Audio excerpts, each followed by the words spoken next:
danger. Welcome back to Splashdown Saturday number 6.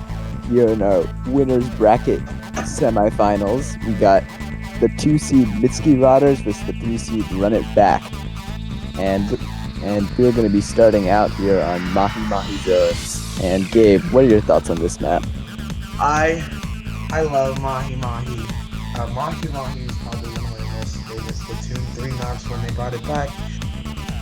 Especially because I never got to play Splatoon. But Mahi Mahi Resort is definitely one of the more game-changing maps because of the rising water changes that adds a lot more space to run around and do flanks and use specials better. Use everything pretty much a little bit different. Yeah, I will say it has changed a lot since Splatoon 1, but it does have that same flair, especially on zones where I feel like it's definitely its best mode. But I think it can be a very patient map at times where teams are just kind of waiting on their plats, building their specials, but it can also be very fight heavy at times with these wide open mid, especially when the water level drops, and it can lead to some intense fights with people going down on both sides. So it should be interesting to see what type of game we're in for this first game here. Yes, it will be.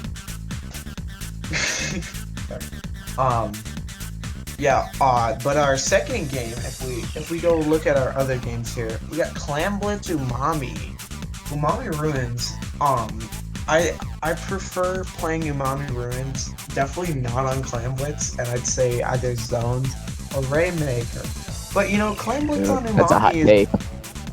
Hot take? What do you mean hot take? Well, more the Rainmaker part. I know that a lot of people not a huge fan of Umami, but I think anyone says Clam Blitz on Umami Ruins is good is a hot take. You can agree.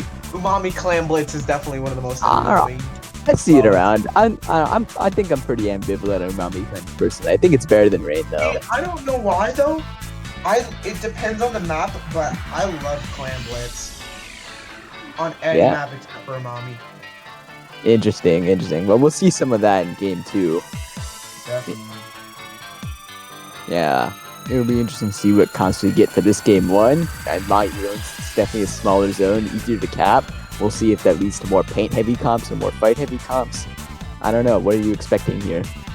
I think both teams are probably both going to be running pencil, most likely, as we see one pencil. But we see an NZAP for a change, but we still do see 2 coolers here.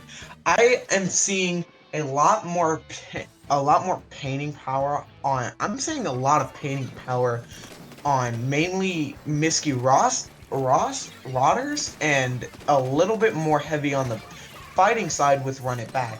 But Run It Back and Mitski both have coolers, so they're both probably going to be playing around the same ways, but as the game has started here, Run It Back is already holding the middle here with holding his own really well, keeping Mitski Rotters in the back point of their own spawn, and it already has passed the 50-point mark here, and the water levels have rose. So Run It Back is going to probably paint those sides, focus on those sides more, to making sure flanks are not their worst enemy. As 3 go down on Misty, and Run It Back might just get a 1-game instant knockout here. Yeah, Run It Back has held control of mid basically since the opening push, but you see the zap go down, the zips out. They're close to capping. Can Mitski Rotters retake? Yes, they can. But 2 of them go down in the process, so they're going to need to stay vigilant, stay on their toes. And see, the Slosher gets cornered. The Blaster also gets cornered. That's another 2 down for Run It Back, and Mitski Rotters is able to easily retake. Yes, Mitski Rotters here. It did make a really good push there with Run It Back here. 5 points, 5 plus 77 points away from winning here. The penalty points are probably the worst thing you could get in a splat zones match. You always want to get as many points on the board as you can before your zone goes down. As 3 go down on the side of Mitski Rotter here. Run It Back. Great play by Splashers here to retake and gain control of mid again. And from the side of Run It Back, you don't really need to be too aggressive. You have a nice lead. You just need to hold zone. It's a big penalty, yeah, but that penalty will go fast if you're able to force Mitski riders into situations where you have pain around them. You're able to take 2v1. So we'll see what running back can do here. As you see, Stamper and Squelchers both go down. Ooh, and you see the splash fall into the water to put 3 down on the side of Mitski riders. Unfortunate death here that leaves just one person on as the penalty is under 20 points. And if you're Mitski riders at this point, you need to go fast. Like, you have a strikes on. They're going to throw them at the zone, but it does not look like they're going to be able to quite contest it as the penalty is up. Oh, wait, they have 1 point left. They have a crab on, and they do manage to cap it. It was a great job recapping the Mitski Riders in the face of being 3 down and being very close to losing the game outright. Yes, Mitski Rider here. I'm gonna just call them Mitski. Mitski here is holding is doing a pretty well job at holding off the pushes that Run It Back has made here. But Run It Back here is slowly infiltrating as that blaster is just absolutely annoying the Splash right now. As it does go down though with 2 down on the side of Mitski here, the Dually Squelchers is going to push up a little bit more into the platform here, but is being held behind cover by the Slosher and the Pencil at the same time. But Run It Back, but the teammates of this are holding the zone really well as 2 go down on Run It Back here with Tri-Strikes coming out in the middle here. And yeah, but as you see, the Tri-Strikes coming out from Run It Back to counter, but it won't be enough to save the zone as Run It Back gets another penalty at 40-plus points. You see the Squelchers come in, take out 1. They're having a phenomenal game so far. Lots of clutch kills for them. And they along with their team, force another 3-down situation. And now they can get settled. You see the Squelchers try and take the snipe. We'll see if they try to jump over to Plat. They do. They're going to drop back down because the Pencil sees them. But they have firm control of mid. And Mitski Riders, they're going to need to get some specials soon. That penalty is ticking down. The Squelchers continue to get kills. They're forcing the crowd to look at them instead of the zone. They're doing a great job doing what Squelchers do, distract, skirmish, get some kills. They die there, but not before they get the value of getting their kills, getting the distractions off. Mitski Riders still has control of the zone. 3 down go. It's just the Pencil. The penalty is up, and it looks like that is going to be a win for Run It Back, thanks to the firm control mid for basically the entire game. Yes, Mitski Waters is going to, not Mitski, Run It Back is going to take game 1 here. I think Run It Back there did hold it well, did do an amazing job in the beginning there. As we saw, they got down to 5 points before Mitski Rotter started noticing they were losing pretty badly, and they made a amazing push in the beginning, but Run It Back in the end did bring it back on. So Run It Back did bring it back. That's so feels like a tongue twister. But yeah, they brought it back in the end, like they did in the beginning, and took a knockout to put insult on the injury. But our second game here will be Clam Blitz Umami Ruins. Yeah, it should be very interesting to see how Mitski Riders responds there. Back to that Mahi Zones game, they had their moments. They were able to recap prevent a knockout for a very long time.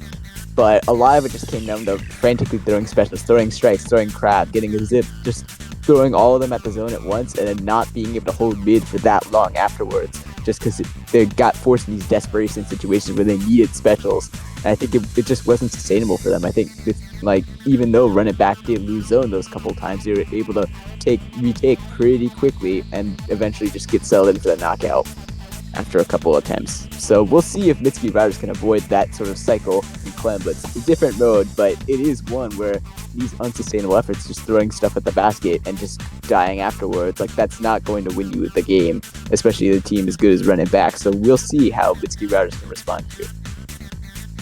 Yes. But yes, Mitski Riders is... Wait, hold on. Why did the thing switch? Believe it's Hold on, we're having problems. I think Mitski Rotters won one game. Not Run It Back. Yeah, Mitski Rotters here did win game 1. Oh. Not Run It Back. Okay, so Sorry for all the Run It Back. Apply that to Mitski Riders. Yeah, but anyways. Our apologies, we had the team switched up on the scoreboard, but here we're getting started. Game 2. Run it back now, having the gold Nautilus with Splashdown. We'll see if they can have some high impact plays at that special. And Mitski runs back the similar comp. They don't have the pencil, they have the Zap instead. They have the vanilla Dewey Squelchers, the vanilla Blaster, and the Bucket. We'll see if they can get another win after that good first game. Lots of vanilla. I love the vanilla. I love the vanilla weapons. They're so good. I like playing a lot of the vanilla weapons because it just brings a nice touch to how you play. But as we do get into the second game here, we see no one has received any balls or score yet, as tri-strikes do come out with the triple splashdown as well, and a wave breaker. One goes down on the side of Mitski Riders. Two go down on the side of Mitski Riders. Three go down on the side of Mitski Riders here. They are fumbling right now in the middle here, but the blaster does get one, but two go down again on the side of Mitski Riders. This is the time for Run It Back to probably get a ball and hopefully make a push. But as Mitski Riders is back in their spawn, they are going to most likely hold out until they can get rid of that ball.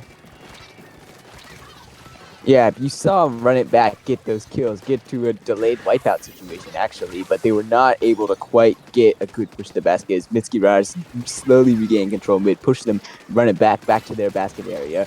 You can see the blaster here almost had a chance to get the bubble set, but was taken out just before they could. That could have been disastrous for run it back.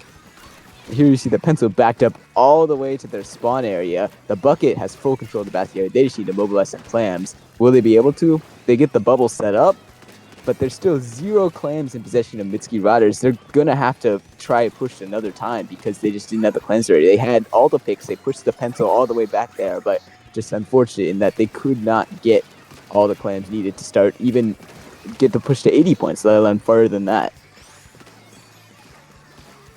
Yes, as Run It Back does get a clam ball, they are trying to set up a push with it. Trying to set up a push here with the tri-strikes here, but tri-strike they do respond to the tri-strikes with their own on the side of Mitski Riders here. They still do have their ball, but they're just getting held back here but Run It Back is getting held back by Mitski Riders here. They are doing a huge job at holding the middle right now, but the bucket is trying to get some good ink on the floor and get some good picks, but he just can't find any as two go down on the side of Mitski Riders here.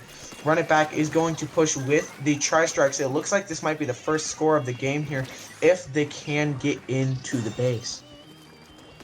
And you see the pencil does not get in, but it appears someone else did. The pencil doesn't look like they're going to commit quite yet. It might just be a dead push, but even if it is a dead push, Run It Back is able to strike first, get to 80. It might not mean much by the end of this game, but we'll see how it goes if they can play good defense like they have for the rest of this game. Now you see the bucket for Mitski Riders has top mid, drops back. They have tri-strikes ready. We'll see if they can use that to mobilize a push here since it's going to firmly neutral state. They do throw the tri-strikes, force them to back up, but two go down the side of Mitski Riders.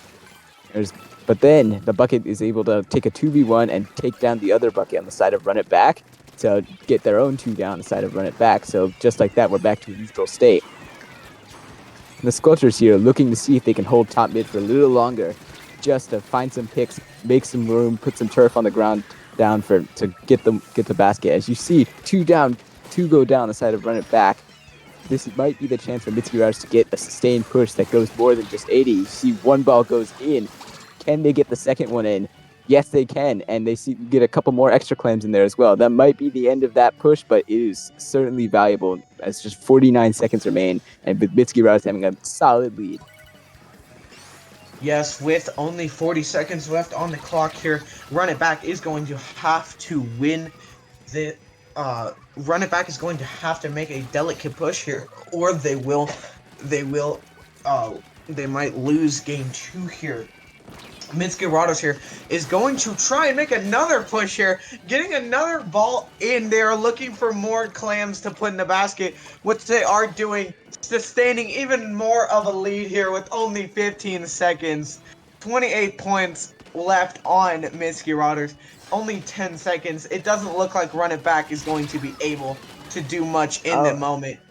And you see they were able to Right. jump in their pity clam as well to get it to 8. At this point, this is a tough situation to be in for running back. As 2 go down, it's a 3v2 in favor of Mitski Riders. They need a lot of clams and eating fats. Time is ticking in overtime. They have a couple power clams in top mid, but it's taken out by the Blaster. The Blaster's looking. He gets another kill. They're trying to just make a mad dash for the basket now. It will not be enough as time runs out, and Mitski Riders takes a commanding set win after 2 good games. Mitski Riders wins the set of round 2 in Splashdown Saturday number 6. Ladies and gentlemen, that was a great set to see. Say it was the same outcome as the last set we saw. If we remember, I think it was Coral It was Conversion won 2 games, and Mitski Waters won 2 games to win the set. Yeah, I But just wanted to give a both- shout out to the Blaster player for Mitski Riders. They were able to get the bubble set up right by the basket to really open up the scoring for Mitski Riders. And then after when Run It Back was trying to mobilize the final push to try and get it, they got a ton of kills on top mid area of Umami to ice the game for Mitski Riders. They had a phenomenal game and really just were the deciding factor in giving their team the win there. Yes, it is. Mitski Riders and Run It Back did play really well. Run It Back did do good. At least, it's always a good game if you got some score on the board, no matter what. I think Run It Back tried their absolute hardest during these two games in set 2 here. Congratulations to Mitski Riders though on winning this set, but we will be going into a short break, and we will be going to short break for about a minute or two, and we will see you very soon.